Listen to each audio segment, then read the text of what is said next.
Yeah. Uh, I forgot my chief hat, but I think we're all good.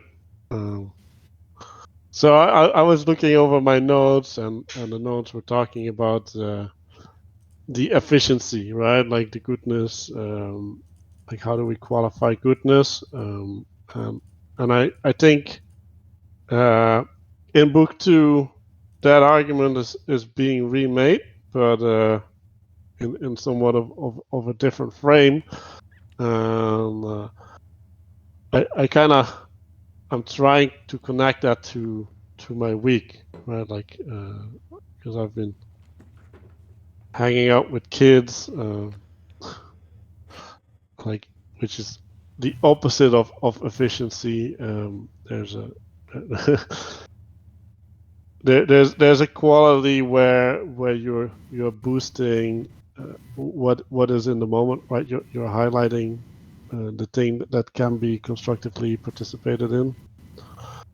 Um, and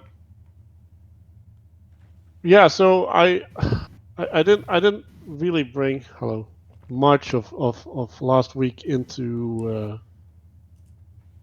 the week, but I do have some things that popped up during my reading, and one of the things that I uh, came up for me is this justice, right? And then it's being contrasted with good and bad, uh, with better and worst, and a good and wrong, right? So there's all of these ways in which you can contrast the world, right? And some of those have moral implications, and others don't have moral implications. And I think I think we should spend some time on that today. Like what is because a lot of times when we're talking, people perceive morality in in what we're saying. Um, uh, what is a healthy way to deal with that? Um, so what is my intention this week? Well, my intention for participation this week is going to be um, diffusing uh, what is happening. I want to like draw things onto a bigger picture, um, so that we maybe get more angles of understanding. So I'll be focusing on that this week. Danny, do you have some reflections and intention? Can I go last? You can go last. I'll I can't go go last. bother Ethan because Okay. he's not ready. Um, that was what we read last week. Um, how have I seen it implemented or affect my life? Um, yeah, just the whole relativism, caution, you know, cautioning myself against that. Making sure I'm not making everything relative to myself. Yes. And what is the intention that you want to participate with? Participate in the telos outside of myself. So doing things not because they're good for something, doing things because they're good, not for anything beyond that. Like I'm doing this, I'm participating in this because it's participating in the good, not because it's a means to some other thing that's going to end up back towards myself or whatever. Do you have a felt sense of how to achieve that? Um, You don't have to explain it if you can't. But yeah, I mean, I don't know if I don't know if I could explain that quickly. you do. Yeah. Okay, cool. Um, yeah, it's actually when you think of things that way, it's actually more satisfying when you do things. It actually feels good when you're submitted to something that's it's not. It, yeah. So there's an affirmation that allows you to recognize whether you're doing it or not. Yeah, like when you're doing, you mean when you're doing something for as a means unto yourself, as opposed to a means until the unto the good. Hmm. There's yeah, definitely. Okay, Mark, yes, you're up. Yeah, so I think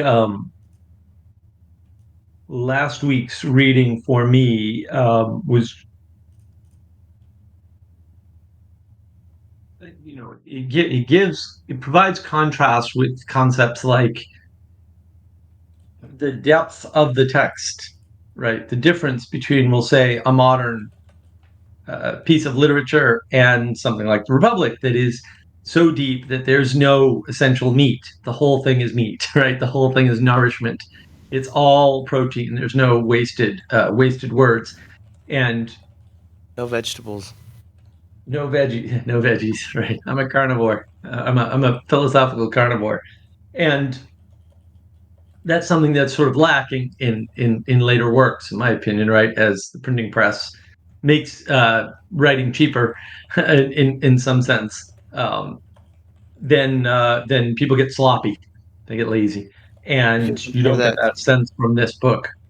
like if you type in a recipe on Google, like a waffle recipe, you're gonna get like a whole bunch of information about the history of waffles and all that garbage. Right, or Business. somebody's personal story about Yeah. waffles, which can be great, except I would have typed in personal story about waffles and not recipe for waffles, which is what I actually wanted, right? And so there's that dichotomy between the utility of science. I just want recipe waffle. I just like how to make it. I don't want story waffle. I don't want history waffle. I don't, right. It's the modifiers. And that actually, was exemplified, I think, in last week's reading.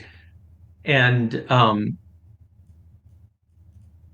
so my intent, having caught up this morning, which is what I'm deliberately doing this in order and not, not having read ahead. I've never read the book before, so um,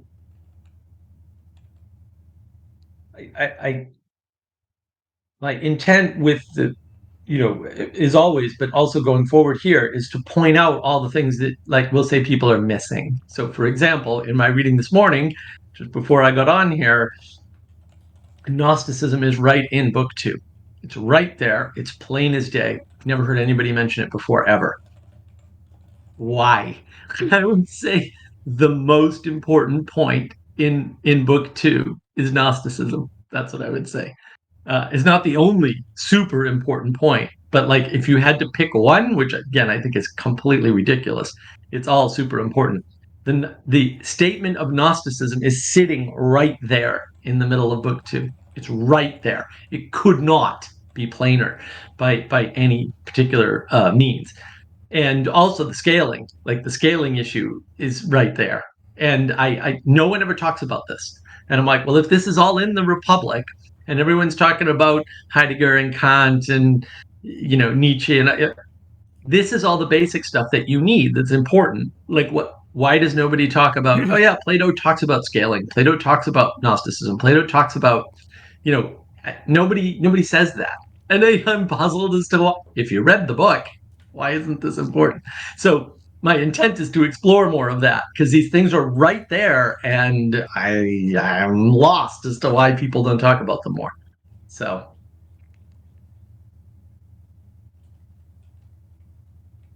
Jack, do you want to share about your insights and set your intention?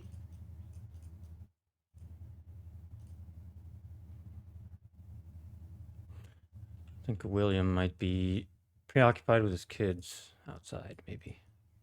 Definitely very preoccupied and haven't really done much reading this week. So really, I'm here to build the habit and also just to pick up what I can. So I intend to be more prepared next week. So happy to be here. That is an intention, so thank you for sharing your intention. Now Danny's on the hook. Excellent. um. So okay, I hadn't actually considered last week. Last week was awesome. I don't know if I can comment on last week, but I have one intent that I have is to gain a better understanding of the scaling issue because I don't have the best eyes for that. That's something that Mark has brought to my attention. But I'm also the last 2 weeks were really rough. I'm in the middle of major course corrections in the process of changing my relationship with my job, and no job is perfect. Like you always have to play the game to some extent. And so, like this talk on justice versus injustice, right? Like learning how to actually navigate that. I'm in the this is related to that. So I mean that's one intention. Um, just kind of gaining a better understanding of what you're willing to draw lines around. Like I think Peterson says on Bad Jobs, like if you've already made 100 compromises, you can't just come out and tell people to go to, like, maybe your boss, let's say, to go to hell, right? You're actually deceiving yourself. You're actually not, you know, that like this. So like the relationship with resentment, understanding resentment, um, and then also just relationship to career can be complicated sometimes, and so I'm kind of in the process of thinking through that, and that's a little bit related to some of these themes here. So my intention is to f- form some Feel free to confidence around share your decisions I have wisdom to on make. that regard. Hmm? Sensei, feel free to share your wisdom in that regard after you come out on top of that. Okay, yeah, yeah. I mean, Mark's actually been super helpful. Mark has some great wisdom on career, specifically, in the computer world. So Mark's already been really useful talking to him. So I'll leave it at that for now, though. So Okay, so yeah, like the thing that I did is I listened to an audiobook and then I started reading, and the audiobook was like yeah. So there was this element where I was somewhat caught up in a level of disinterest. Um, I think when you're listening, you don't really have to face the words or something. Because when you're reading, you can look at the word and then you can see in what context it is, right? And it's like, okay, like this word was used before, and so now you have two words, and it's like, okay, but like there's also this other word, right? And then it's like, well, there's a choice not for that word, but for this word, and that seems for me to generate a depth that uh, I can't get from the audiobook at all. But it also requires a lot of me, so I can't really keep up that way of attending for a long time. So yeah, a couple things that I noticed is there's elements where things are being brought in, and we already talked about this before, where for example, the financial thing was introduced, and also I think the handing over, right? So there's these concepts that literally have an embodied representation first, and then later on they get referenced as a principle or as a means to understand an abstraction, and so there's something happening in the chronology where you're being primed to have a certain type of engagement. And yeah, like if Socrates could do that intentionally, right? Like I'm just gonna like lay this seed, or this, in other words, lay this landmine, and have people like 30 minutes later walk on that landmine because I know I'm gonna go there. That sheds a whole different light. But since it's a text, I'm not so much inclined to think that he did that. Not to say that he wouldn't do that, but I think it's more like a literary style and technique. But that would happen in a play. Yes. This is why I mentioned that before. Like, yeah, and there's a big difference between listening. The problem with listening to an audiobook, there's nothing wrong with that per se. But the reason, in particular, why I don't do well with audiobooks is because I have to go back and reread things. And part of that is the pacing, right? The timing. So I speed up and I slow down when I read based on, although this is all slow. You can't, there's no pace at all. Every word is super important, right? And because I'm dyslexic, I often misread words and then I have to go back and, oh, no, I must have misread that word because the context in the future tells me, oops. So I have to go back all the time. But when I go back, uh, I can go back without misreading a word, but with misunderstanding the emphasis that I read with. And you don't have that option with audiobooks. The emphasis is the emphasis of the person reading the book. And so there's two things you don't control: the pacing and the emphasis. And that's a real problem for my retention. Like I listened to all the Harry Potter books because I was commuting. I Nah, I got nothing. I know the basic outlines of the story, but I don't if somebody says like, oh, this happened in book whatever, like, no, I don't remember any of that. It's all gone. It's all gone. And then, look, I was driving, no harm or anything. There's nothing wrong with the audiobook, but there is a limitation. So that to me is interesting. But I think, yeah, I mean, if you read this as a play, all of a sudden that setting that you're talking about, I mean, a play, you're getting more drawn in. There's a lot more buy-in than a book where you're approaching it on your terms.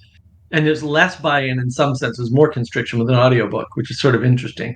You get to choose when and how you listen to it while you do something else. So the second half of the book, in fact, I was standing up instead of sitting down and reading, which I found interesting. I'm like, oh yeah, I'm just going to stand up and walk around the house and read the book. So yeah, there's different levels of engagement based on the reading versus the listening. Yeah, and I haven't gone to plays in a long time, and I did so a couple months ago, and I just remember, right, like, 'cause when you're in front of a play, and this was a play with like more than 30 people or whatever, right? So like there's so much happening at the same time, and then the way that you can interact with all of these things like is is also so much. So I was just sitting there and I was like, I don't know what to do, right? And I'm just an observer, and I'm like, I don't know what to do. Like there's too much. I don't know what and how to attend. Um, and so that's interesting, right? Because like when you have an audiobook or whatever, right? And I wanna draw this actually into a conversation because like I talk to people a lot. When I converse with people, I I almost remember everything, right? Not literally, because I remember that how things happen, right? So, and because I have a way of participating, right? Like I'm trying to achieve that. That allows me to make sense of everything that's happening. But like when you're in a book, right? Like you're you're supposed to join the writer in some sense on what is happening, right? And so you can read a book, especially when you're learning something, right? Like I want to get this information out of it, right? Or like I'm using the Consumerism. political lens, right? So like every political aspect which actually happened, right? Like the communists read Plato and they took a bunch of things out of it, right? So there there is a way in which you can read and then you can get things from it, right? And then you can mistake that for actually having read the text, right? And so yeah, there's a way in which you can be informed or let yourself be informed by the text, but then you need to be open to all of that, and that requires you to participate in a certain way, and it probably can't be done in one or two or three readings either. Um, but yeah, like so that's something to think about, and that's also connected to my intention. So yeah, Danny, do you have? Does Yeah, anyone have we something to we say? we had the same experience. I just want I mostly listen to the audiobook in the sauna post workout, and I think in that state I'm in a state of I'm strong of feeling. And so, like, Manuel and I had the same experience when reading it. Like this morning, I noticed I'm able to cut through the complication of, I don't know the logic, saying the logic or the words, but you're able to see the complication of the if else nature of what they're saying way more easily when I'm reading it. And so when I'm in a different physiological state, in a different state of mind, it has a pretty different effect. Like when I'm in a sauna, like post workout, like I get hit like a hammer in some ways that I don't get hit like when I'm waking up with my coffee drink in the morning. So but yeah, I had the same experience as Manuel. Like I thought, oh, you know what, chapter two kind of seemed like a low point, but I had to go over it a couple times, and then I mean, it's still great. It's still great, but I'm just like I am in chapter three and four, and I'm just super excited about those chapters, and it anyway. So yeah, I had similar experiences, Manuel. Just wanted to share that.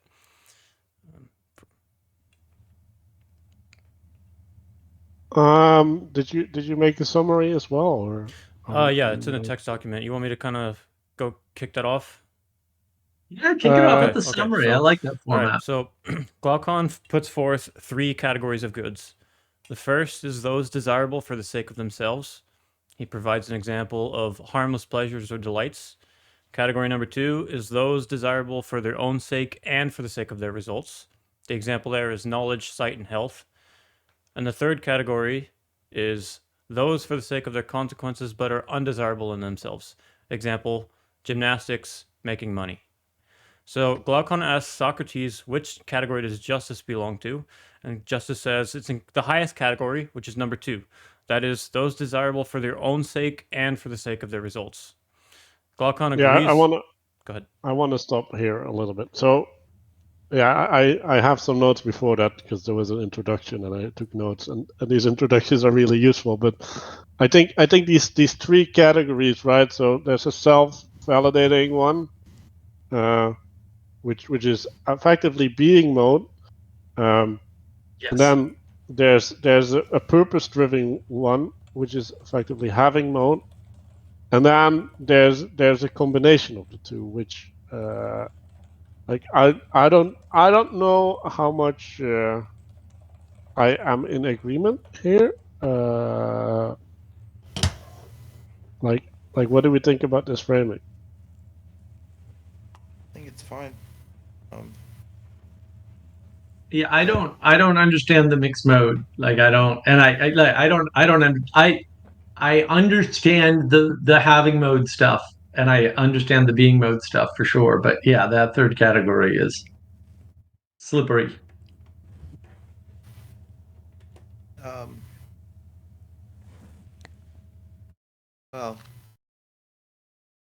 actually, in the specific thing, trying to find this. Sorry. Is is that the enhancement of the thing by interacting with the thing? Is that what we're in other words, you're made better and it's made better, and that would be the definition of a virtue or something? Um, so It's a think of it as dialectic. this, think of it as the second order effects, I guess. Like the second order effects of being a good person. And they're gonna explore this, and they're going. I think we're going to show that the good or justice is the third category. It's good. Um, it's good. It's having mode and being mode. And but the reason that I think what they explore is that the reason that you're drawn to the good or to be just is not for the second order effects, although it does have second order effects. So, um, So that would be contradictory then. Yeah, I think it is for the second order effects. Like I think that's kind of the point. Right. And what did we do, Manuel? It's having, being, and transforming or something. Is that Becoming. that's my becoming? Thank you. That's better. My brain is still whacked from yesterday. Yeah, becoming. So yeah, and becoming is a second order effect because you don't know the first order effect of your change. Yeah. um, So go ahead. yeah, let me reframe it, right? So I don't know why Plato, like, even if that middle thing exists. Like, why would that be the highest? Like, why wouldn't the self-justification stuff be the highest? Because, like, Not self-serving. It's having. no, but like something that's in good in and of itself, without needing affirmation from the world. Like, why isn't that higher than things that need affirmation from the world? Well, the thing is the third category, justice, doesn't need affirmation from the world. But justice does have second order effects. It does have, you can see it, and it's very difficult. So This that's what might, that's what this book is about, right? It's about the proof that justice is enhanced by enacting justice, and that by not enacting justice, there are certain modes of being that are unavailable to you. And therefore, it's not a mode of being, and it's not a having mode thing because you can't have justice. And therefore, that third thing is what it is because it's not a mode of being.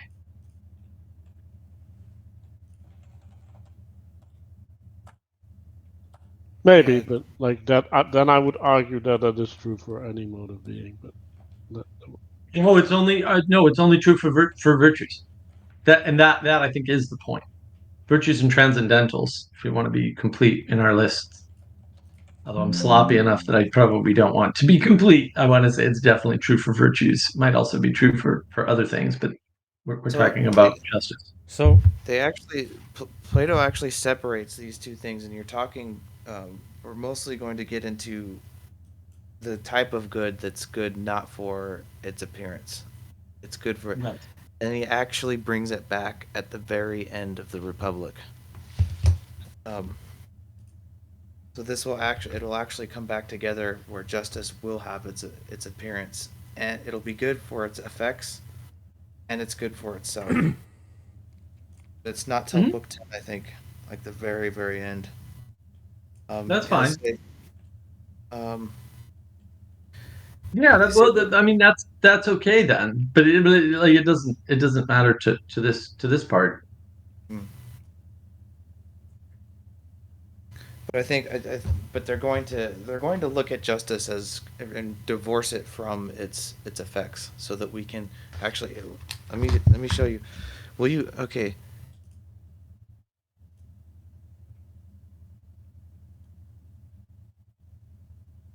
Okay. Granted, for the argument's sake, so that justice itself could be judged as compared with injustice itself. They're doing that science fiction thing again. It sounds like, where we're so removing something to analyze it, to explore it a little better. And that's what they do with, well, I think it'll be in his summary, when he goes with the guy that finds the ring in the ground, you know, and all consequences are removed from his actions from other people. Is it still in his interest to be a just person or not? so I think I might have this. I think I might be trying to grasp at this idea of, okay, you've got the transformation. You're saying, well, why does that require affirmation from the world? I think Socrates' argument is about something about the nature of scale, and I think the first time he introduces the concept of scale, which is they make the argument that, like, okay, it's better. There's advantages to being unjust. And if you're quick-witted, they use the word, my translation, quick-witted. If you're the youth that are quick-witted are going to be better able to, position themselves for their own advantage if, if they exhibit injustice. And then when Socrates is replying to them, it's just a savage comment. He says, "Thing then that there are no great wits." So he's saying, okay, well, since you guys are small-brained, I'll try to put it in simple terms for you guys. Is what Socrates is saying. We'd better adopt a method. I'll give you the following example. Suppose you have a short sighted person who's trying to read some small letters from a distance, but then uh, those same letters could be found in another place where the letters are larger. And so when he says, like, why wouldn't you start by reading the larger letters, since that's, I guess, easier or whatever, and then proceed to the lesser? And so Socrates, I don't really quite understand the mechanics of what he's getting at there, but he does remember when he talks about the state and individual and saying, like, well, the state's bigger than you, right? So there's something about having to start with that with that frame. I guess as some kind of starting point, right? And so I don't know, I don't think that's an affirmation necessarily to say like, okay, well the transformation mode of justice is, it's not that it's being affirmed by something external, but there's something about the order in which you think it through or something like that. I don't know exactly what's there, but that might be an entry That's the point there. scaling. Yeah. That's the scaling, Danny. Right. What he's basically saying is you can't look at justice on a personal only scale. You can't you can't start from the individual, which is one unit, and know the details of justice because justice, and he makes this argument, justice is bigger than one person. It just doesn't make any sense if you're on a desert island by yourself. Right? It doesn't exist in its fullness. It's not that it's not there. It's just you can't understand it from that perspective. And that's what starts the scaling argument, which is in order to understand this, we're going to have to move to the level of a city. Mm-hmm. Yeah. Right, because we need the perspective and the detail and all of the components so that we can see how these things interact. And of course, the objection to that is that when things interact at that level, things get messy and there's way more variables than you want to deal with because you're trying to slice it down to the. But there's a tension between, well, how far do you slice it down before you lose the essence, Mm-hmm. which is effectively what ends up happening in these discussions. So that's the scaling issue right there. It's like it's not that necessarily that you're dim-witted. It's that you by yourself, because you're a muppet, can't understand this because it's so much bigger than you are, and it doesn't involve only you. And so it doesn't make any sense that you, with a limited single perspective at once, could actually gain a foothold on this. And that's why we need the abstractions, which cause all kinds of detail to be lost. That's what an abstraction does technically, in order to talk about justice. And that's what begins the scaling issue. I'm not sure how good of a comparison this is, but like imagine that you're putting together a watch or something, or trying to look at a watch, and you kind of blow it out onto a diagram, and you have all of the parts separated on a big board or something, or it could be anything, any little device, and you have each piece, and you'll have a line drawn to where it connects together or something like that. It helps you visualize it a little easier versus it's all just compact and in a little spot. Well, I would argue it differently. Like when you have the concept of acceptation, right? There's an element, right, a way that things are in relationship to each other in one domain, and you can uh, use that intelligibility in a different domain, right? And training intelligibility in certain domains is just a lot easier for for whatever reason, right? Because like you can see the dependencies, right? And then if you say, well, there's a dependency here, then there must be an analog dependency somewhere else, right? And that doesn't mean that you can exactly define that dependency, but you can affirm the existence of it. And I think that's kind of like the thing that he does often is like, well, so you agree that this is necessary, or you agree that there must be such a thing, or you agree that this is a necessary part of the definition of this, right? And and what that establishes is a form, right? Like a form of the concept that you can now move from one blueprint up to a different blueprint and have it have similar properties. Yeah. And then it's not identical, right? And then, well, like what is the aspect that is identical, and what is the aspect that's not identical, right? And now we get to the essence, right? Because like the essence is the thing that remains independent uh, of its instantiation. Yeah.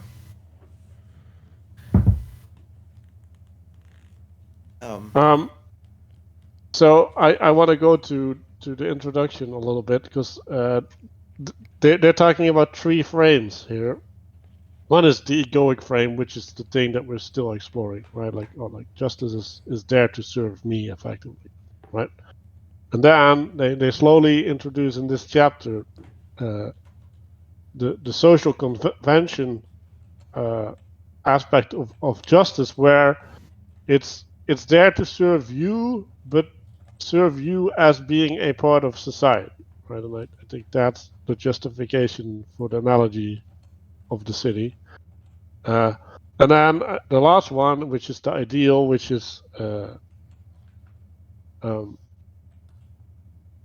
hinted at the self-validating aspect, right? Like, because if it's self-validating, there's some ideal that is being pursued or manifested that is basically bringing down glory if you participate in it. So that is really interesting, and then the social convention was named as social contract theory, right? So there's this idea that and I, like, that's where most people are in the republic, but also now, like, that's just apparently where people end up when they, like, step out of their egoism. Um, but the other aspect is that the dialogue changes, right? So the egoic uh, the egoic aspect is now taken over by someone who doesn't uh, adhere to that line of thought, but he's still manning it. And the interesting part is that this argument is now being made without a personal interest, and that changes the nature of the argument. And, like, because in the introduction it said that Socrates now becomes constructive, and it was basically because these other two people were smarter or whatever. And, like, no, like, it's because the emotional valence has been removed. And if we've removed the emotional valence, now we can have an argument outside of personal needs, right? And I think there's even a reference back to Timicus or whatever. He comes in again, uh, and then kind of gets made fun of, but we'll wait with that. And I'll shut up for a bit now. Well, so an observation I made in the introduction was that they want to understand justice in its own right, like it's an isolated thing. Like, so, there wasn't I'm trying to, I'm trying to resolve some relationship with something. And then there's a second piece, but I think it just slipped out of my memory. Um, but it maybe has that kind of, I guess it's kind of a tell on what kind of, it has kind of a Gnostic feel to it, you know. Um, Um, Well, that's coming. The Gnosticism is stated explicitly right here, oh, clear as day. go ahead, Mark. You Yeah, want it's just no. I mean, that was it. I'm just saying. Yeah, the Gnosticism, the statement of the existence of Gnosticism, and the entire problem of resolving society through philosophy is actually right here. It's spelled out as clearly as it can get, which again is why I'm puzzled as to why people don't talk about this all the time, especially no, with book two in particular, because it's laying out very important groundwork. the second observation was, I think I remember them making the argument saying, like, hey, isn't this like the most important topic that we could possibly talk about? So they make this like claim, like, hey, isn't gaining this knowledge like the most important thing that we could possibly do? And I think they make some kind of argument, like, I think that's in there, um, too. So that was just like another observation about how we're starting and how we're seeing this. So So Adamantis, he's the one doing the Steelman argument for what I think. What does he say? What people commonly think justice is, or whatever. And he ends. I have written down here in a note. He says, "That's what most people think, or that's a common understanding of what justice is. And he says, but nobody has ever written down what justice actually is. And what they're doing is they're removing. Um, okay, so he's saying, uh, so people will go. He's showing like people will end up giving priests and stuff money, whatever, to essentially give them justice or give them blessings or give their like I'll give a priest money and he'll make us conquer the other tribe. He'll give us blessings, whatever, and he's actually showing us the point that justice is not something that you can have. It's only something that you can be. You can't possess it. You can't. It's not something that you can purchase with material or whatever. Um, and then he ends and he says this is what most people think, but what justice actually is has never been written down. It's not it's never been written down, and I remember thinking that the reason it's never been written down is because it's it has the true essence of justice actually doesn't have an appearance, and words are an appearance. They're a representation of something. It's and yeah, that's why you can't write it down. Like you can write down the effects of justice, but those in and of themselves are not justice. Those are the appearances of justice.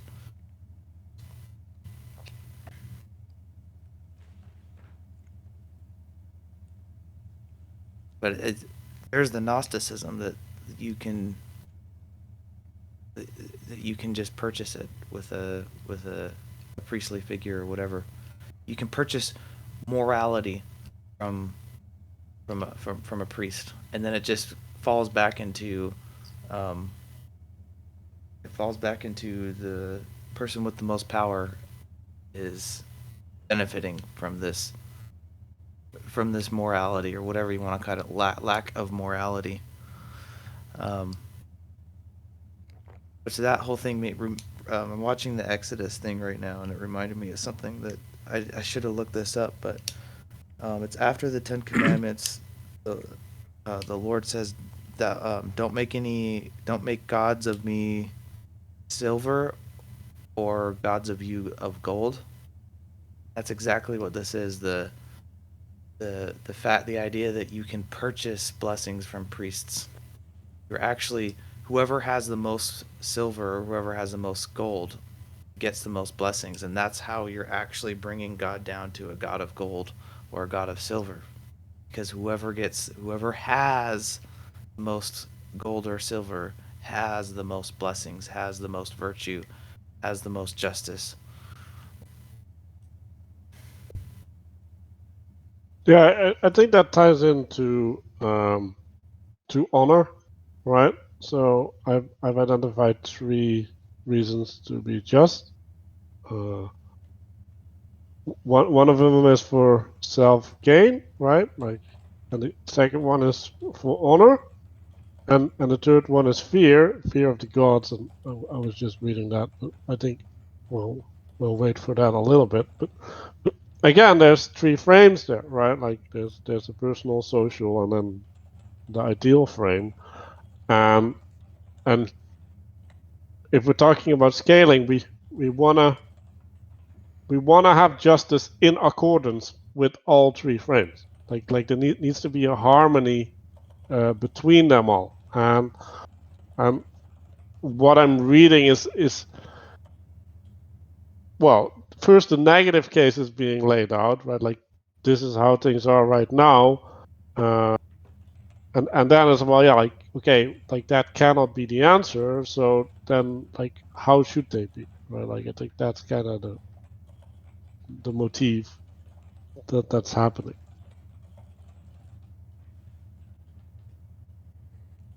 So Danny, do you want to proceed on your awesome summary? Sure. I thought those were some interesting points. We could chew on those more if we wanted. So okay, so we have these three categories of goods that Glaucon puts forward. So, and we're asking which categories does justice go into? Socrates proposes the number two, which I guess we're calling the transformative frame. Glaucon agrees with Socrates and says the majority of people place justice in the lowest category, category number three. That was for the sake of their consequences. So that's the that maps onto what word are we using for that one? Having. Having. That's the having frame that we're using, like gymnastics and making money. Okay, so now Glaucon gets into his arguments. So first, he demonstrates the nature and origin of justice, and the laws which are agreed upon and ordained and deemed justful in law. And like it's whoever what authority says, whoever has the most power, what they say. If we um, I don't understand my summary there, so I'm gonna move on to the second point. Then he proves that men behave according to justice against their own will. So this is kind of like when we know there's the earthquake scene, and then you go down and we find like the ring of power from Lord of the Rings, where you turn it a certain way and you go invisible, right? And then this shepherd guy goes to the shepherd meeting, and it's funny how in one sentence he says literally, how he sets us up poetically, and then in one sentence he says, "Oh, then he kills the queen, kills the king, takes the queen, and and seizes the kingdom." In one sentence, just bang. So I just thought that was funny. So that was kind of the second topic that they kind of went on about the nature of power. Just the just man and the unjust man will behave the same if they're both if they're both gods among men. Then kind of the third topic that they move on to is that he argues that the unjust life is better than the just life, and so they talk about how parents teach their kids just for the rewards of being considered just. So they get into this kind of keeping up appearances thing, and then they talk about that appearances tyrannize truth, and a just man can be considered. This is kind of gets a little bit tricky. A just man can be considered unjust, while an unjust man can be considered just and accordingly rewarded. So they kind of get into this. They get into that pretty deeply. And through that discussion, Glaucon concludes it's better to be unjust and to appear just, because a man gains both the rewards of justice and injustice. Right, but what's being exemplified there? So in the first case, what's being exemplified is the fact that you can take somebody and say, "Oh, he's a shepherd, and therefore he's just," because shepherds have no reason not to be just. But if you give them the power, the mystical ring, they will immediately become unjust, right? And he just kind of states that sort of axiomatically, right? Which isn't true for all people or anything. So it's kind of a strange argument in some sense because it's not true. Yeah, if Um, if justice is only if justice is falls under the first category is only for its appearances, then anyone you give the ring to will immediately be unjust right. because you remove all of the Well, it appearance. wouldn't be immediate, but it would, right. Well, and then it is about appearance, right? So the first point actually stems into the second point. Like if you could do things and nobody could notice them, that's what the ring does. It makes you invisible. Nobody notices you. Nobody knows that you're the one doing the thing, right? But what is appearance? Appearance is interpretation of action. It's not merely something was it foisted upon the world, right? Like your interpretation is important, right? And that's the problem is, or one of the problems that gets pointed out is that it's not simply a matter of object with ability imbues justice or lack thereof, right? It's a rejection of materialism by showing the absurdity of materialism, right? And then it's this whole thing about appearance, which is what you're seeing in the world, right? And so, yeah, if you lived in a world where nobody could tell when you were doing an unjust thing, then in theory, that statement is correct, right? And then later on, they invoke heaven and hell, basically, right? They invoke Tartarus to say, it's not, it's only true here and now. It's not true later, right? That's the formula that they're using. So which is an appeal to, sure, while you're on this earth, maybe that's a solution, kind of, except you're not only on this earth, right? Because again, it's appealing to that perspective that's bigger than you and your life. Hmm. Do you think that And there's something? Go ahead. go ahead. I was just gonna ask. Do you think there's something? When I listening to the audiobook and reading through it, I had this. I couldn't tell, but the poetic nature. It has a sci-fi feel to when the Gaijis went and found the ring. Like, amazed at the sight, there's this earthquake, and amazed at the sight, he descended into the opening, where among other marvels he beheld a hollow brazen horse, having doors, at which he stooping and looking in saw a dead body of stature, as appeared to him more than human, and having nothing on but a gold ring. It just has this like he could have made the point in a more mechanical way, but instead he draws this interesting picture. I wonder if there's anything there. I don't know. Like, He's making it a story so that yeah. you can relate to it. He's making it a discovery and not of this earth. Because again, I think modern science fiction is the same as ancient Greek philosophy. It's the closest that we have because it does tend to exemplify things on purpose. And again, what this is appearance. When you hear appearance, say interpretation, right? It's like, oh, what's the interpretation of the action? So if somebody interprets that you're killing somebody is good, then it will be seen as just. If they interpret that, and different people are going to have different opinions, and this is where it gets tricky. Once you add people, which you need because justice doesn't make any sense if it's just one person, then all of a sudden you have different interpretations or different appearances for the same act. And so determining justice in some sense becomes harder because the relatives of the person you kill may feel differently, no matter what they had done to you, about whether or not it's just to kill them. And this happens all the time. People break into other people's houses. They're well-known drug addicts. They get shot by the owner, and the family's upset at the guy who shot them. It's like, really? Because I think justice was served, and that I mean, that's an extreme example, but it's an example that happens. You can observe this happening, right? And sometimes it goes the other way. Like you have people who understand that justice is higher and that forgiveness is important, and even though somebody maliciously killed their daughter or something, they forgive them in court. Like these things, we observe these things. These happen. These are not trivial philosophical examples from some science realm of finding golden horses and magic rings. This is stuff you can witness, all over the place. It happens. Yeah. So the way that I read it, it was Windows. It was an oversized body, right? Yeah, so it's a giant. It's a giant.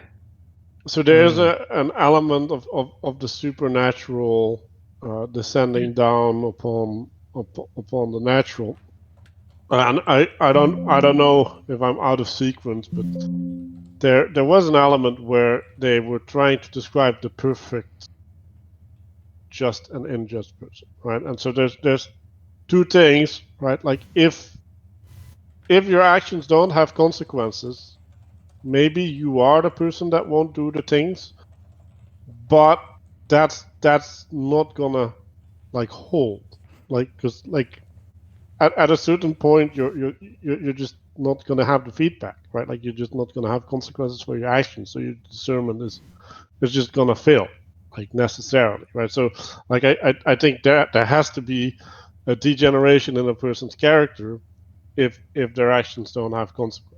Although like with the ring, could argue that it has to be intentional and therefore there's a fail-safe, blah blah blah, right?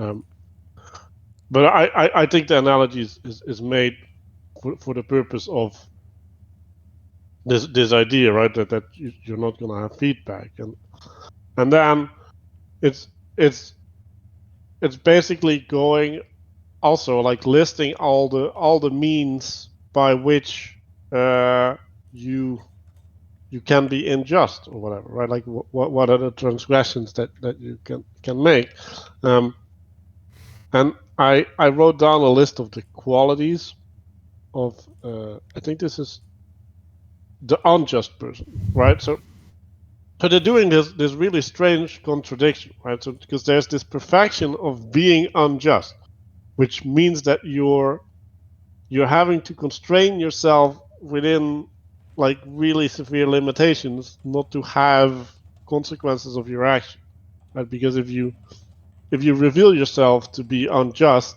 then there's going to be consequences. So they set moderation, right? So you got to temper yourself within the things that you do so that you don't exceed the capacity of whatever society to bear you, right? Because then you're a parasite that destroys its host. And then there's a discretion element, right? So you're not supposed to show the things that you've done, right? So in some sense, you cannot fully live out the gains that you've gained as a consequence of your injustice. And then this one is going to be really important, right? Like the reputation game. Like you gotta uphold a reputation. Like so, in some sense, having a good reputation is pointing away from your shadow effectively, right? And having the light be so bright that the shadow cannot be seen. And then the last two are in relation to when things escalate, and those are courage and strength, which effectively state that you've solidified your position in such a way that you can contend with people who disagree with you or call you out, and you could just impose your will at that point. Yeah, so that's what I had on that.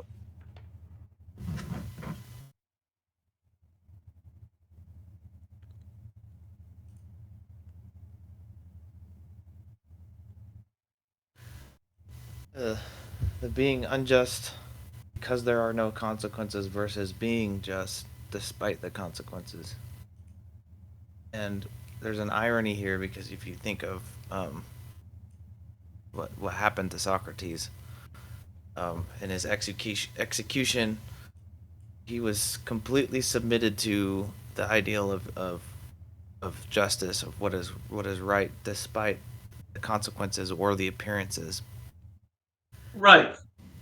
Well, right, and that's what the virtue gives you. It gives you the ability to hang on to the second order effects rather than worrying about the first order effects. Yeah, and then the if you take it a step further, the consequences actually come back and they serve the justice afterwards because we read about Socrates and we learn about him, and that's the appearances coming back.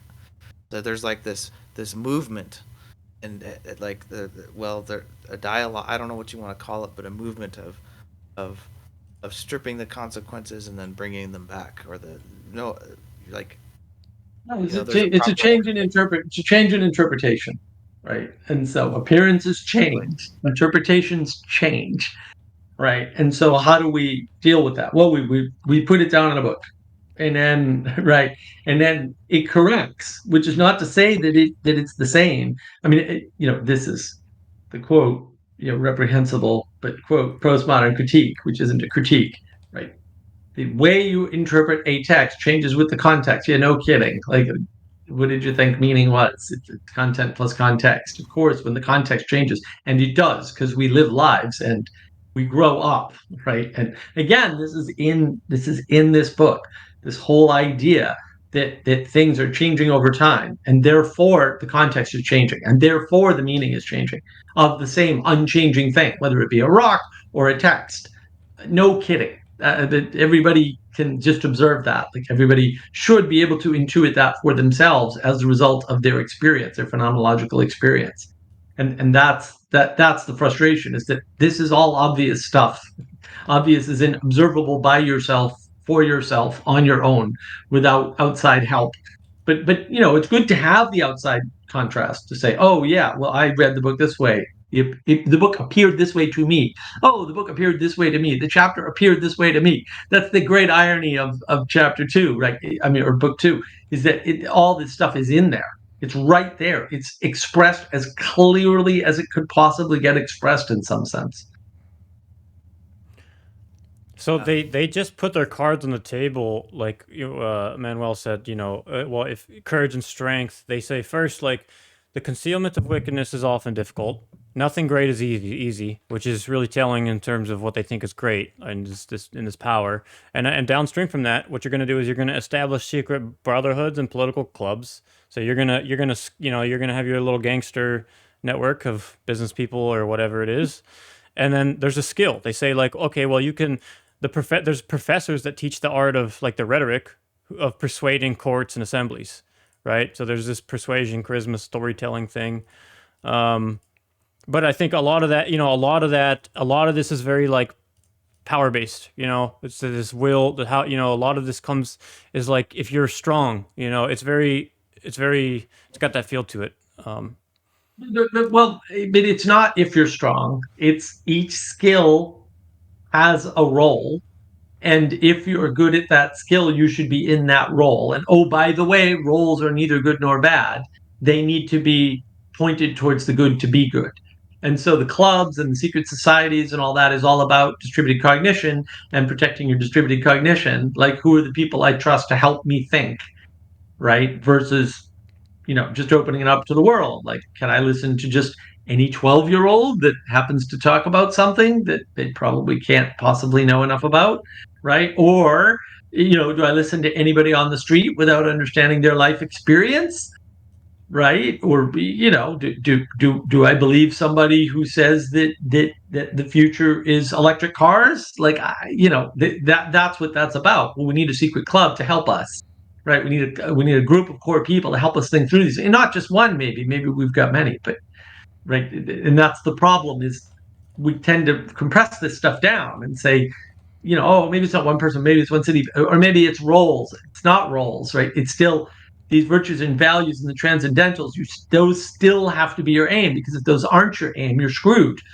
You don't need the role or the power to do the good, but you need to do the good even if you have the role or the power. And that is the point, is that deep asymmetry.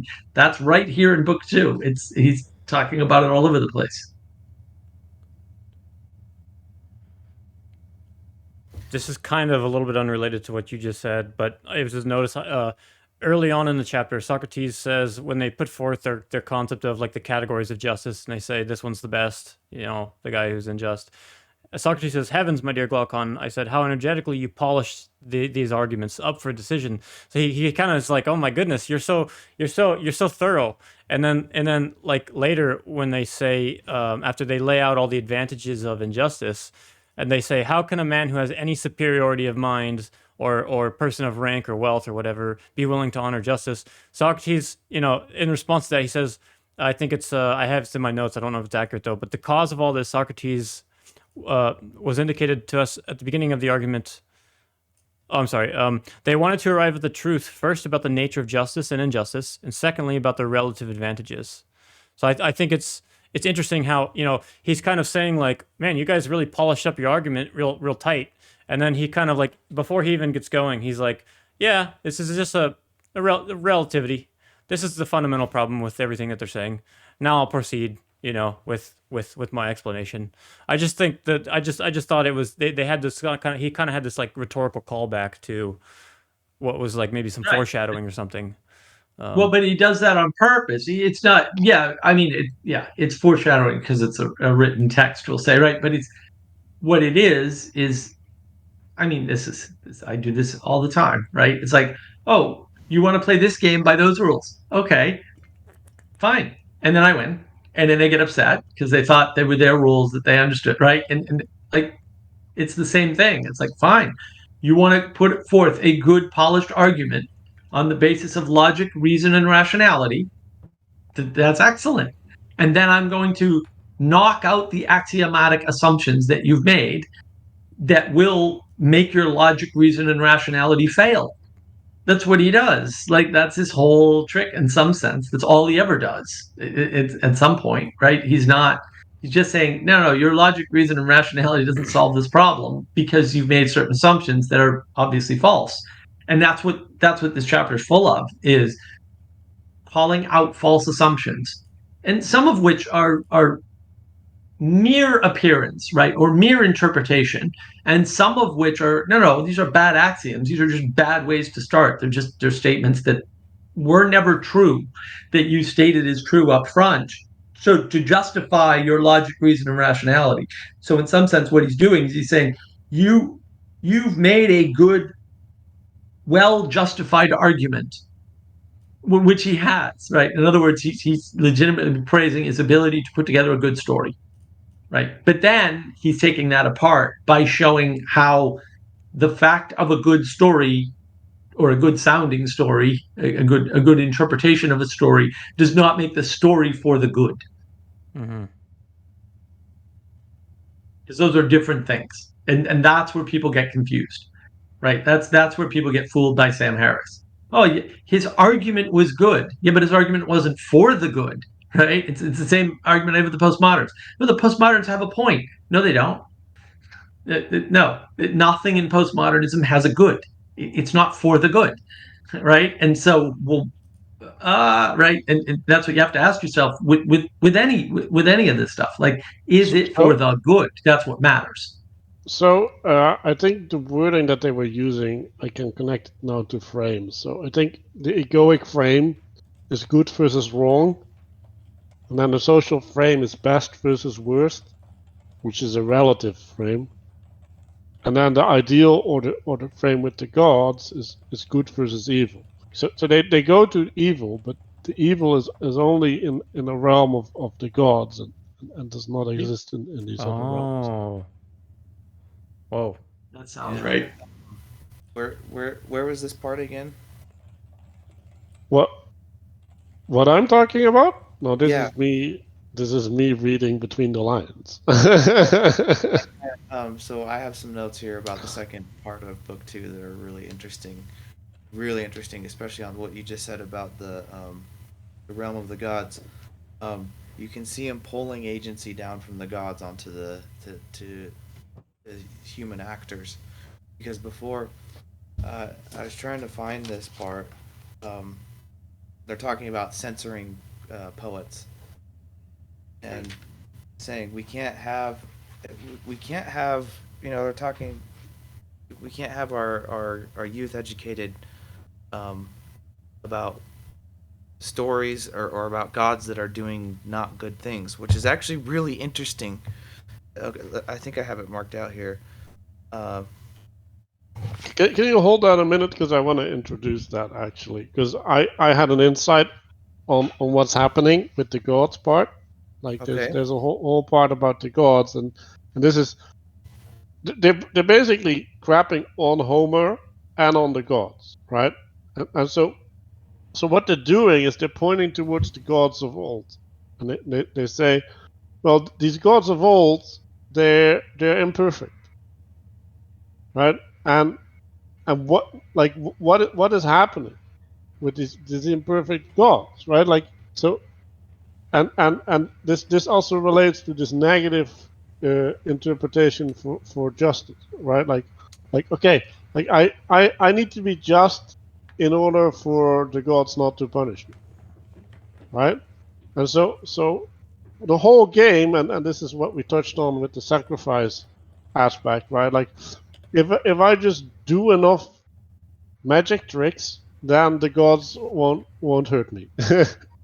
Right? Like that's the whole game that everybody's playing. But that is effectively to run away from being persecuted. Right? It's like, oh, I'm just gonna bribe the judge. Like that's literally what they're doing. And I just realized this is one of these principles, as above so below, right? So these gods are a representation of the attitude or the relationship to reality, right? So they're a reflection of the population. Like they're literally seeing themselves projected in the sky. Right. And and so the point that Plato is trying to make is like, well, I'll just read my note. There's a discussion over the nature of the divine, a reflection of the perspective of the observer. How can you be a moral person if you cannot conceive of a purity in heaven, Mm. unconstrained from the passions? Are you fundamentally incapable of having an aspiration to Mm. transcend your current status? Because like I think that's literally true. Like if Yes. you cannot conceive of the purity of the ideal, you cannot transcend where you're at. Like you're Mhm. you're Right. locked in your Right. being. just a And slave. You're slave to these pagan gods. It's really You're weird stuck in what's the going on material. here. No, you're stuck in the material, right? I mean, this is what we were talking about last night on my live stream, right? Right. You're stuck in the material. Your social media causes you to look at social media. Like all of a sudden, this becomes your master, right? Because you don't have any way to transform outside yourself. It doesn't exist. And yeah, that's what happens. But look, I think it's before that. He makes the very important point about the beginning of the argument against Gnosticism. He makes the forbidden knowledge argument. That's how he fights Homer through the gods, is by making the forbidden knowledge argument. And he makes that using children. He says, look, this is great if the city's only full of adults and everybody's already mature, right? Everybody's already where they need to be. This works great. But when you add children into the equation, surely, right, you can't just introduce them to these Yeah. difficult concepts. Well, in this book anyway, it uses the term forbidden knowledge. Okay, there's Yeah. the Gnosticism. We're back to the appearances and stuff and taking it out of order. So if we're to a Yes, child we say, "Oh, we really like this person Socrates," right? Then the children are gonna go. We don't want the children to go out and start drinking hemlock. It's like, whoa, but hold exactly. on a Because second. they don't have discernment. And so giving somebody knowledge they're not ready for kills them. No, really. Like I Yeah, mean that literally. It will kill you Hmm. way sooner than need be. And that's part of the problem, right? And you can say equally look, the baby chick, the baby chicken doesn't have a sense of cliff and will jump off the table and kill itself. Yep, that's true because it lacks the knowledge. Okay, yep, kind of. But would giving it that knowledge change its behavior? I don't know. Right? You don't know. Do baby chicks understand death? Probably not. Babies do things that would kill them all the time, and they can't receive that knowledge. It's not possible. That's why they need to be parented and brought up. And that has to happen within a framework, right? And that framework cannot be arbitrary because most frameworks get you killed or would get your child killed or something. Um, and so the frameworks aren't arbitrary. Like this is the reverse of the postmodern argument. These frameworks are not arbitrary. The interpretations are not arbitrary. They're actually key and important. And that changes everything. Like that just flips everything around. It's like, oh, okay. These are discoveries of survival throughout time. And they're not perfect or anything, but they're the best that we have. Right. And so because giving too much knowledge doesn't work because your brain is limited when you're a child, we need to be careful with the knowledge. Now, they're using an extremist set of argumentation points, which I'm rather a fan of, obviously, but also they're using an extremist set. Like you don't have to eliminate the poets from the city to prevent the children from hearing the poets and drinking the hemlock or acting out the worst aspects of the gods. But they do bring forbidden knowledge in at that point for that reason. yeah, actually, it's not that extreme, is like because they said we have to prevent them from doing this specific thing. Like maybe they just like end up saying that the poets aren't allowed to do anything. But like what I read They do was say that, right? No, he says we cannot allow this teaching. He actually says right, that right. we can't Yeah, allow yeah, this yeah. in the But city. yeah, like a subset of teaching. Yeah, I agree. Right? It is a sub. No, it is a subset. But then that gets into the hard problem of, oh, well, what you're saying is censorship is required. Yes, that's what we're saying. There is forbidden knowledge. Censorship is required. Secret societies need to exist, right? Because there is forbidden knowledge. Like some people cannot handle the idea that there is a heat death of the universe because that makes them nihilistic. Yes, that is true. And that is why exposing people to the sum total of human knowledge and also a bunch of noise that isn't human knowledge, unintended consequences, is bad because you can't handle it. Your brain is too small. It's just that simple. Nobody can handle that much information. It's not possible. yeah. People can't handle the fact that the sun is the center of the universe, or as the whole Galileo thing. That's why they didn't want him talking. It wasn't because he was wrong. It was, I mean, it was for this reason. Right. Because they couldn't control how people were going to use that information. Um,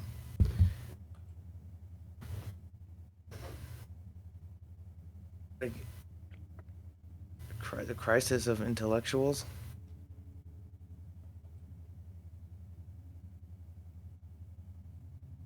Talking about forbidden knowledge, like I think when we're talking about forbidden knowledge, like there's this aspect of like, yeah, philosophy needs to be happening in the philosophy department, and I said this before, right? Like postmodernism and all of these things, they're just scientific lab leaks. Like they're just like scientific thinking that should be on a shelf somewhere Yeah, collecting but dust. yeah, but it's worse than that, Manuel. It's unfair to say that philosophy belongs in the academy, right? Because Plato specifically and Aristotle said no.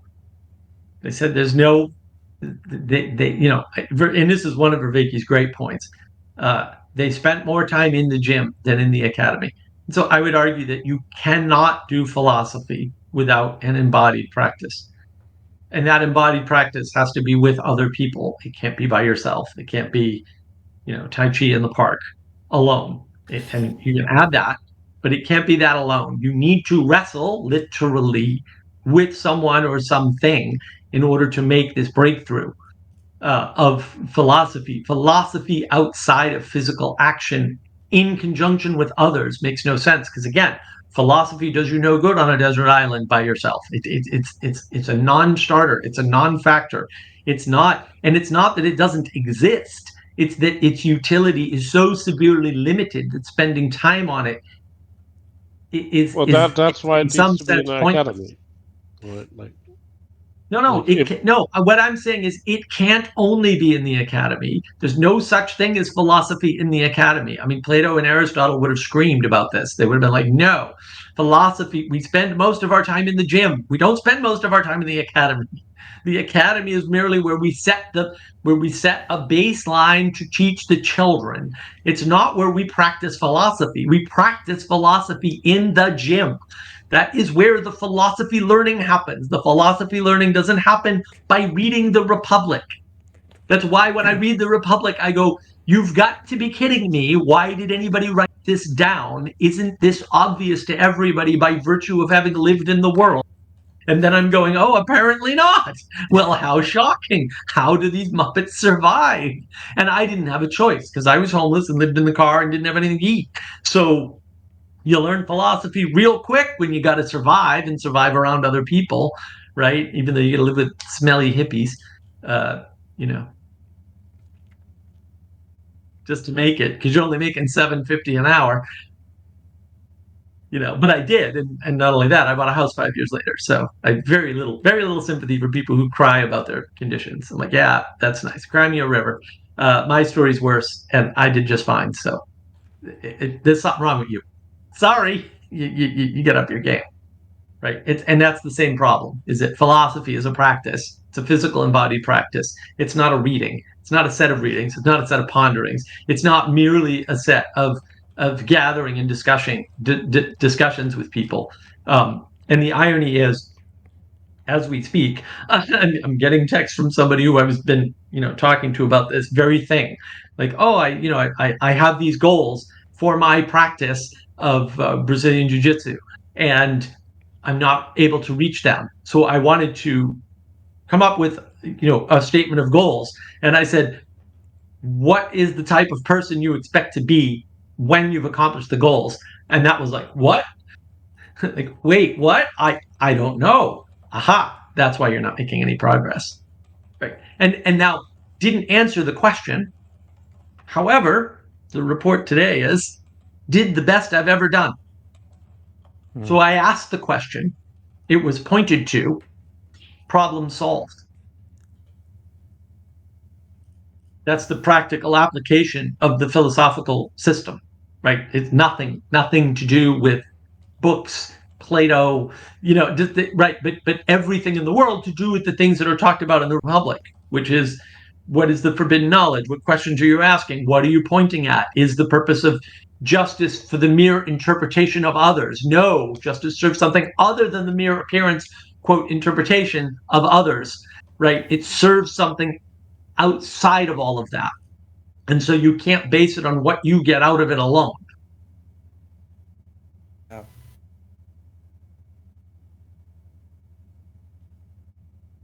Danny, where you're at? Like, you've been silent. Well, well, one thing I can just say is for sure 100% can confirm on the gym thing, but I'm also a gym rat, you know. But I mean, recently I've been having all kinds of fantastic and amazing revelations. I would use that word in the gym, and I think I've been thinking about how I think in the gym. I mean, in the gym I'm in the state of intense concentration, and I'm very strong of feeling because there's some relationship between being like strong of feeling, intense concentration, and like music and pain. It's this experience that's very idiosyncratic to me, which is why I don't tend to talk about it. It means a lot to me, you know. But I don't know. I've just like I've had all kinds of for work, about my life, about all kinds of stuff. Like almost all my best thoughts come in the gym, and I don't know what to make of that. But I don't know. Will's in great shape. It's when I train really hard. When I train really hard, I don't know. Just these cool things happen. But it has to be done in a mindful way. Like you can just and you can train mindlessly. You can do anything more or less mindfully. But I don't know. This is kind of a separate topic, but it was interesting. You know, they did mention that like education should begin with music and then go on to gymnastics. I've always kind of been interested in that theme and wanted to explore it, but I'm not really prepared to right now. I don't think.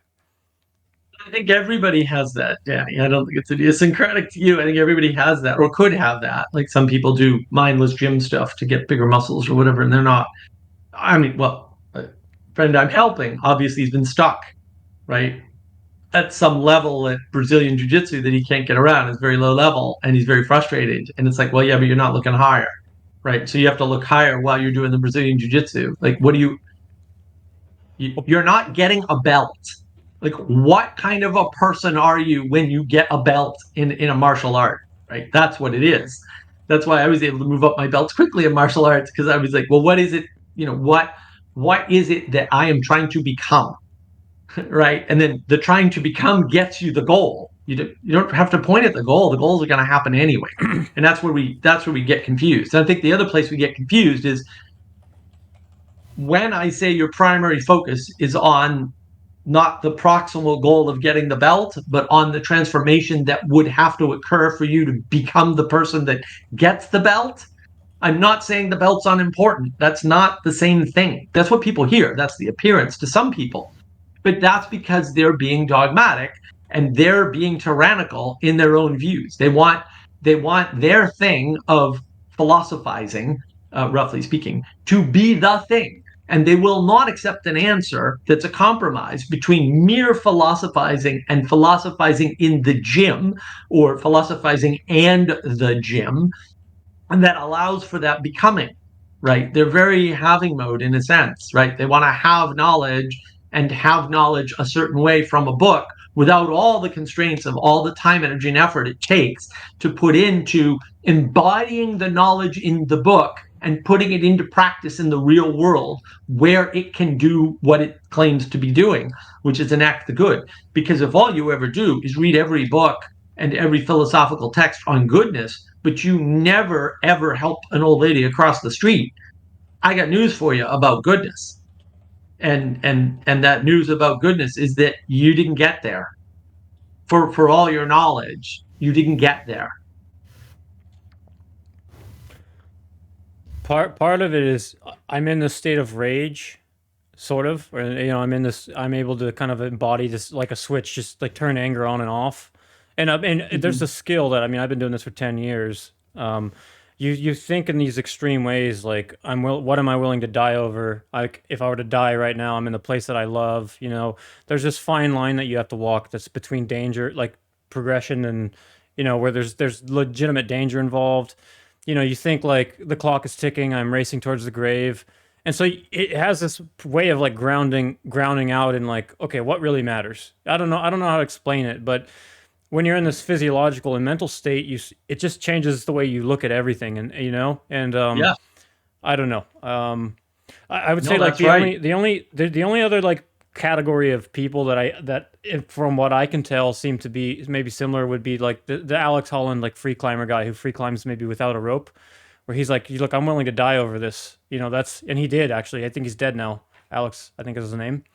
But like those, it's just a kind of like it's there's like a desperation. There's an element of desperation necessary to go to certain places, you know.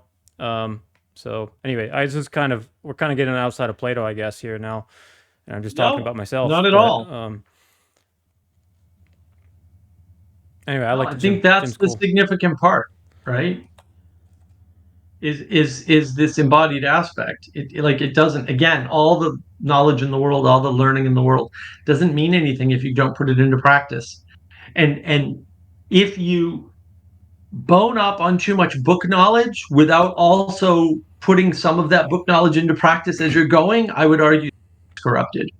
And that becomes the ivory tower effect, right? Is that you covet the knowledge above everything else, and then you lose track of the implementation.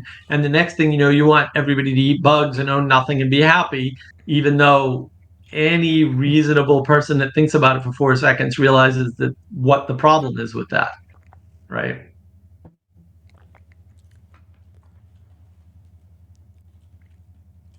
But that's where that leads. And I think that's the only place it can lead. And that's where people are confused. Like, no, really, when you get this ivory towerism, which which is inevitable in some sense from book only learning, um, that's what happens. Like you end up in that same place. That's why that pattern keeps happening to us in history. Like you just look at the historical pattern; it's right there. It's over and over and over and over and over again. I point to half a dozen places in history where this same pattern's been playing out. And the question is, how do you avoid it, right? Because that's where the problem comes in. And I would say there's a deep asymmetry between those people who assert Marxist theology, which is what it is, right, or socialist theology, or you know, however you want to, whatever philosophical tradition you want to blame for some of these reprehensible ideas, and somebody who goes to the gym, and that is what you pointed to, Danny. What are you willing to put on the line for your ideas? Okay, I will. You can hold out your degree to me, and I will shred it in front of you and knock you out. And that's what I'm willing to put up for my ideas. What are you willing to put up for? You don't have the option because you haven't spent any time in the gym to do anything physically in the world about your stupid ideas. So that's what makes them stupid. Like ideas, best idea in the world that you're not ready, willing, and able to enact is worthless. It's worthless. It's utterly worthless. That's the problem, right? And not to say that some value that it couldn't contribute as a part of value in the world, those are different statements, right? It's to say that if that's all you've got, you still have nothing. And you can't have, the minute you take your pure perfect idea and introduce it to another person, now we've the appearances problem or the interpretation problem, and now you have to start compromising on your idea, and that's what people don't like. I'm not going to compromise on that. I'm not going to do it. You're destroying my perfect idea. It's like, well, yeah, but your perfect idea can only ever exist in your head. So if you want it to happen somewhere other than your head, you're going to have to give something up. And that sucks. But that's also the way of the world that we're constrained by. And that's very much what, I mean, again, that's the exemplification of the forbidden knowledge. It's like, there's forbidden knowledge. What do we do about that? Oh, we have to limit it. We have to censor it. We have to get rid of the poets, which is, again, is an extremist view, we'll say, but also important. And there is that fractal scaling thing, right? We can't understand justice from the perspective of ourselves or a single person. We're going to have to construct a city so that we can exemplify and contrast justice, right? And they do that. Now there's the forbidden knowledge problem because children exist. how inconvenient, and you notice the trend towards children not existing because utopia is a lot easier. I don't think those are coincidences. Like I think these people at least unconsciously know full well their utopic idea to be implemented. They got to get rid of all the children. I find that evil, but if you're not opposed to evil, it's fine with you, I guess. I'm just still opposed to evil, and so it's not actually fine with me. Being is still good, and therefore, so it's all right here. The Gnosticism is right here in book 2 as the result of scaling up the justice argument. And then what do you do about art? Because effectively what they're doing is destroying the idea of art, because art always contains an element of something that you're not ready for. Otherwise, it wouldn't be good art. Mm.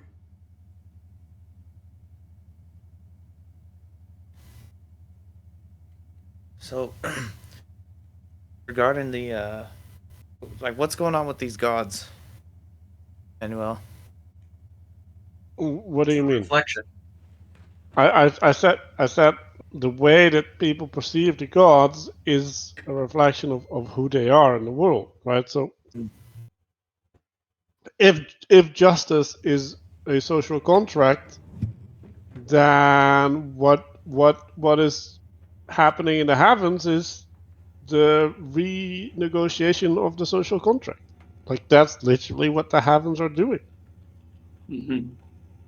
And if you want to have a stable society, you need a heavens that is not renegotiating, because that's the thing that brings stability. Right?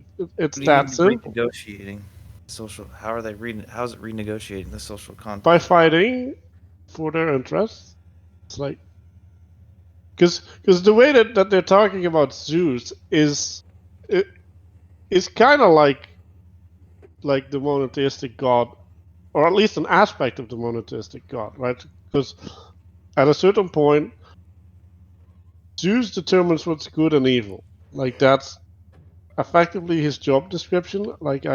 So he's the judge, right? So what is he judging? Well, he's judging what his subjects are supposed to be doing. Like his subjects are in an eternal struggle with each other. I forgot this. I actually listened to a bunch of stuff about Atlantis, which is also coming up in the Republic. And Atlantis is, according to Tom Holland, I don't know how much I'm going to go with him, but is a combination of Babylonian prowess and the Athenian excellence in some sense. And so he's combining these two aspects of ideal manifestation into a union. And why am I saying this?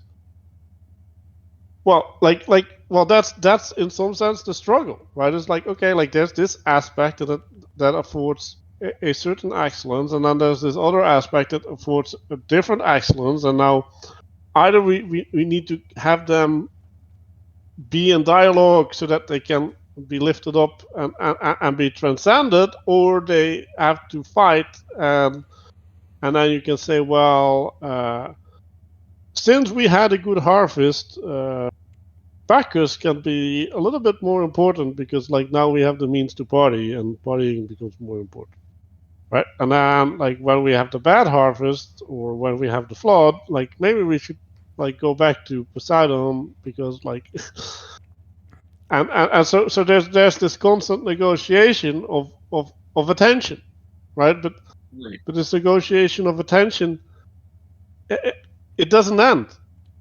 and Right. and it's also the cat chasing its own tail, right? Like you're always responsive to what already happened, right? And then we've been talking about that we're in a, a model making society, right? Like that's what is your reaction? Well, you want to look into the future, so you're just gonna make a model and say, well, we're going to freeze this aspect of what we know in time, and then we're going to do an extrapolation. And now we're going to treat that extrapolation as real, because now we can have a relationship with the future God. Like, because I don't want to deal with the past God. I want to deal with the future God. Something really peculiar happening with divinity here.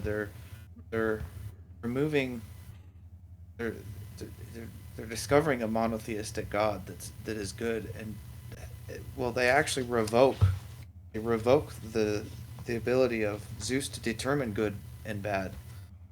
Um, we won't grant either that Zeus is for us the distributor of both good and bad.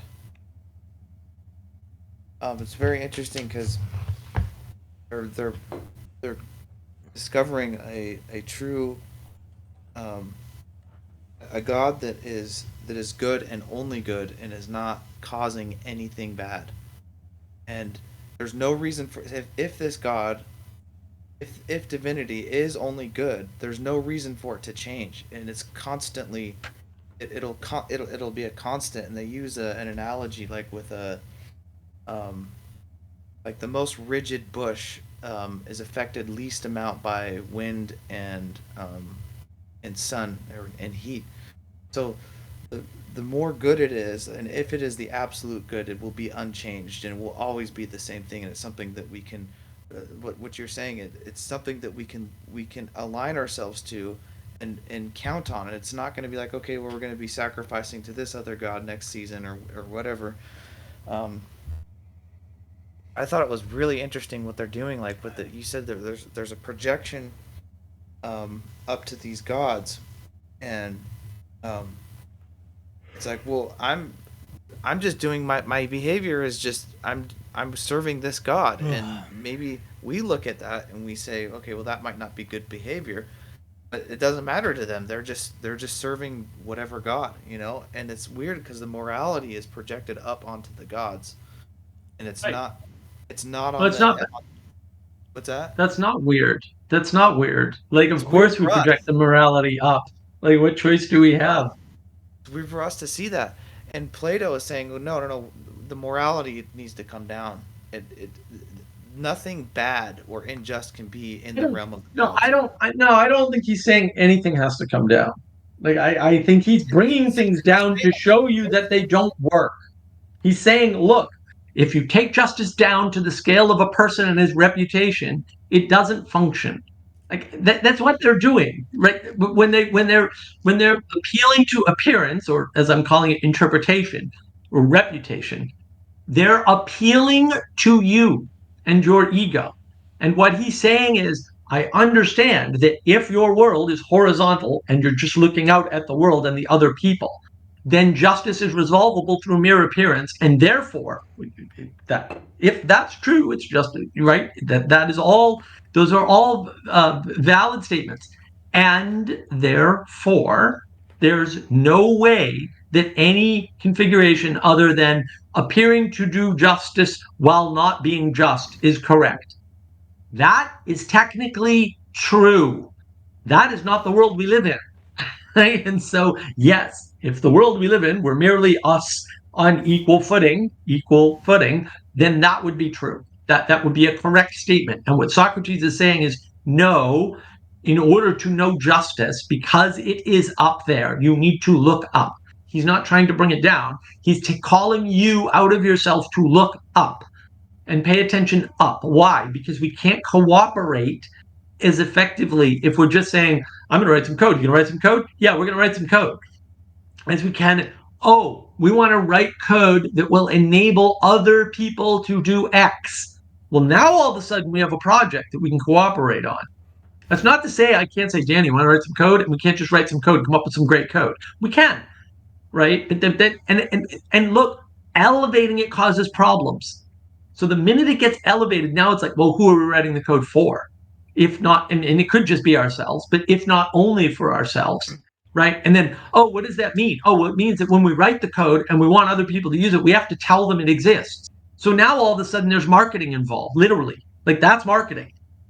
Like Wow. So marketing can't be evil because you need it to share your work. Like the idea of sharing your work with people you don't yet know is marketing. That's what it is, or even people you do know. So now it's like, well, crap. We went from just wanting to write some code, which is, I would argue, impossible, right, to having a telos that's going to require not only our technical skills in writing, but also some marketing. And maybe we don't have those skills, so we need to get somebody else to do that, right? Like everything's connected when you look up.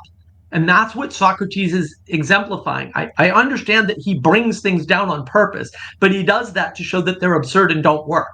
And that's actually the whole look, when you flatten the world, Socrates says, your model is correct, but it's also not correct because it doesn't account for all these things. Why doesn't it account for all these things? Because when you flatten the world, you have fewer options, and now you can't account for everything. So now you need to re-enchant the world. How do we re-enchant the world? We have this idea of justice, that it is not merely for you, because then it's a matter of appearance or interpretation, right?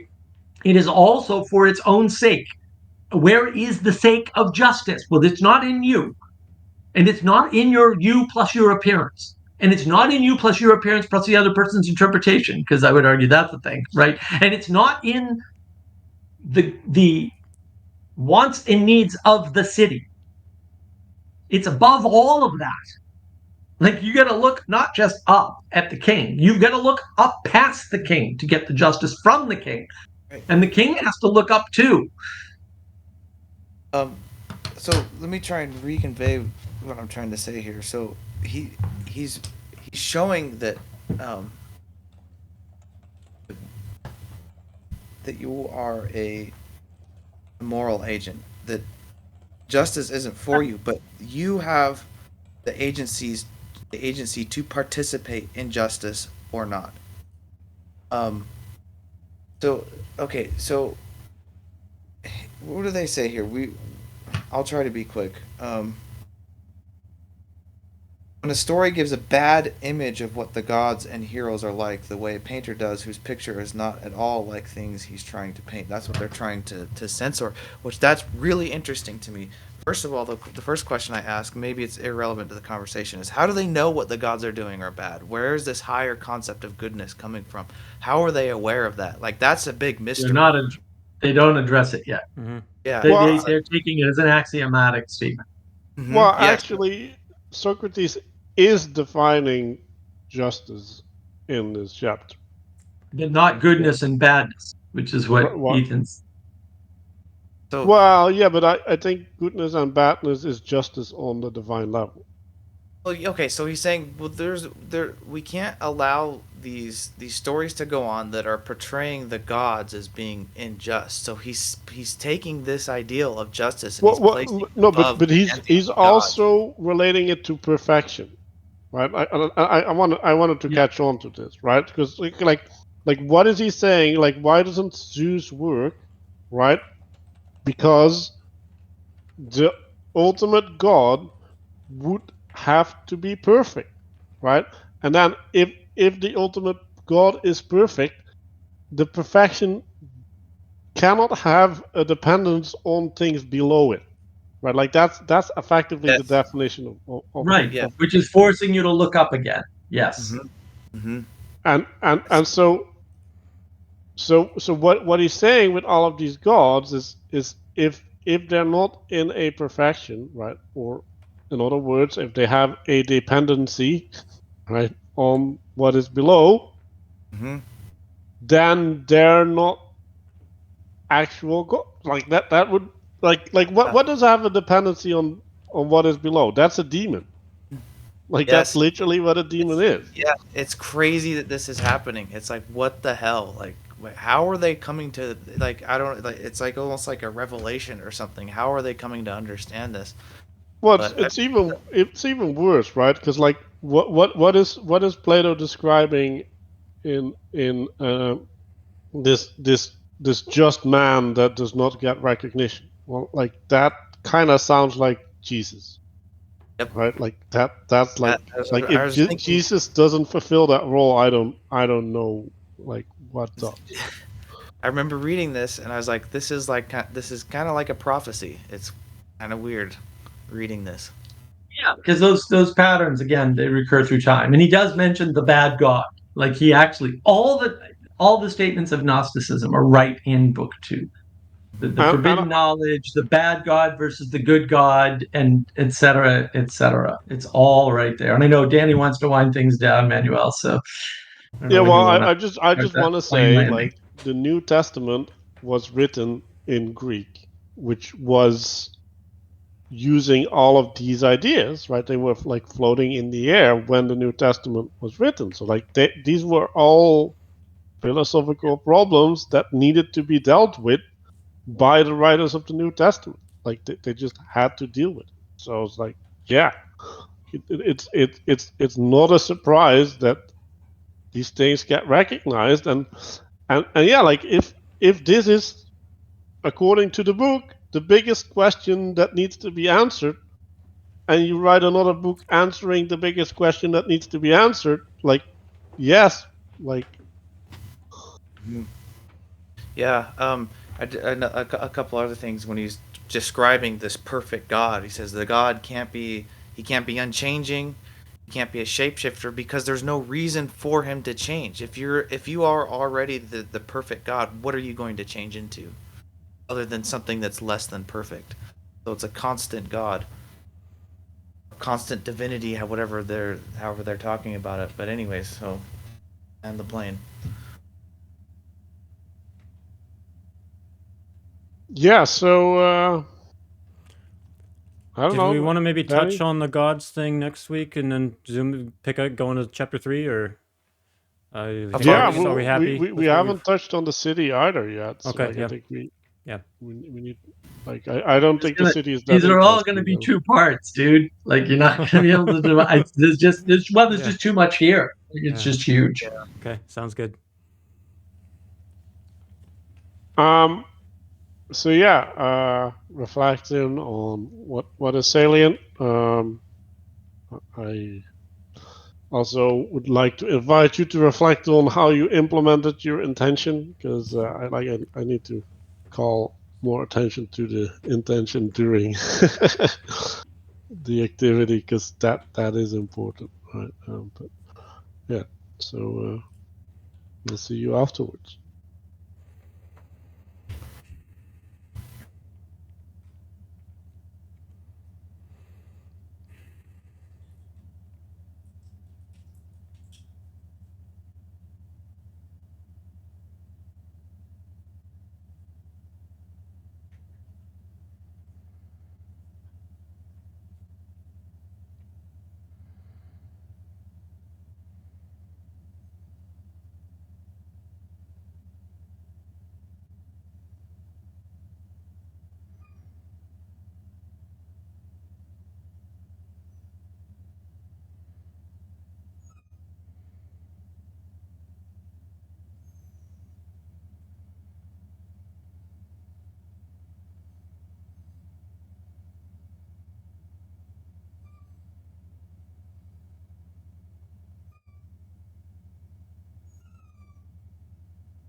Hmm.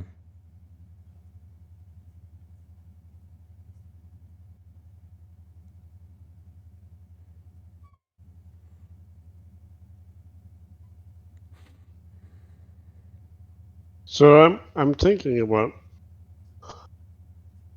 creating. Well, I was envisioning philosophy as like a mine, um, that you can just go into a mine shaft.